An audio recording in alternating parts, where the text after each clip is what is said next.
Mister, কি ব্যাপার? কি বলছেন? হ্যাঁ মানে আশেপাশে তো কেউ নেই, তার মানে আপনাকেই বলছি। কি সৌভাগ্যের ব্যাপার আমার, আপনার মতন এরকম একটা সুন্দরী মেয়ে রাস্তার ভিতরে ডেকে আমার সাথে কথা বলতেছে। আমার কাছে তো মনে হচ্ছে আমি স্বপ্ন দেখতেছি। যাই হোক, শেষ পর্যন্ত আমাকে চিনতে পারছেন? জি চিনতে পারছি। আর আমি যে আপনাকে চিনতে পারছি তার একটা কারণ আছে। কারণ ছাড়া আপনি আমাকে ডেকে আমার সাথে কথা বলবেন, আমার পাশে এসে দাঁড়াবেন, এত ভদ্রমে তো আপনি না। আমাকে আক্রমণ করে কথা বলে খুব মজা পাচ্ছেন মনে হয়। মানে আমি ডেকে আপনাকে কাছে আনলাম, এটাতে আমার খুব অপরাধ হয়ে গেল। এমন করে বলবেন না। আমার কথায় আপনার মতন এরকম একটা বিউটিফুল মেয়ে কষ্ট পাবে, সেটা তো আমি মানতে পারবো না। আমার অনিচ্ছাকৃত ভুলের জন্য ক্ষমা প্রার্থী। ক্ষমা চাওয়ার মতো কাজ আপনি করেননি, তাই লোক দেখানো ক্ষমা চাওয়ার কোনো দরকার নেই। আমি যা বলি আপনি যদি তাতেই বিরোধিতা করেন, তাহলে পাশাপাশি একসাথে দুজন হাঁটবো কিভাবে?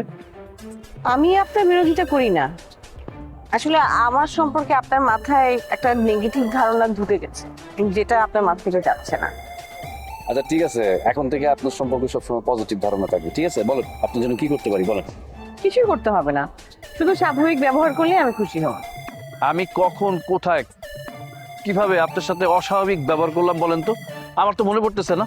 আচ্ছা একটু ধরায় দেন, ধরায় দিলে বুঝতে পারতাম। পুরনো ইতিহাস ভুলে যেতে চাই, এখন থেকে নতুন করে পরিচয় হলো, এটাই মনে রাখতে চাই। না মানে নতুন ভাবে পরিচয় হলো ঠিক আছে, মানে এতে কতটুকু মানে আগালো আর কি, মানে আমার কি লাভ হলো? সবকিছুতে তো লাভ খোঁজেন কেন, মাঝে মাঝে তো ক্ষতিও হতে পারে। শুনেন ম্যাডাম, বদি হইলো অন্য জিনিস। এই লোকসানের পথে বদি নাই, লোকসানের পথে বদির পাও বাড়ায় না। এখন বলেন যে আপনি কি বিপদে পড়ছেন, যদি সত্য করে বলেন তাহলে আমি আপনার সাহায্য করব। আমি বিপদে পড়েছি এটা আপনি বুঝলেন কি করে?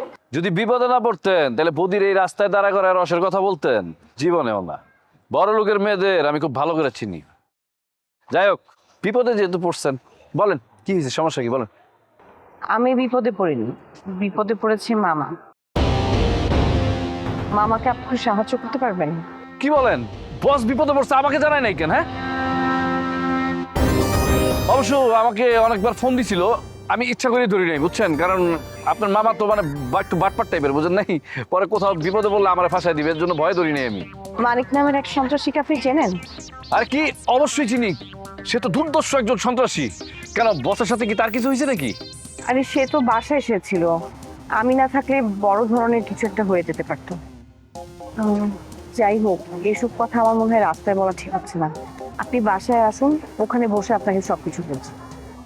আপনার মামা এখন কোথায়? মামা তো নাই, বাইরে গেছে। আচ্ছা ঠিক আছে, আপনি বাসায় যান, আমি পরে বাসায় আসবো। আসি, হ্যাঁ? আচ্ছা।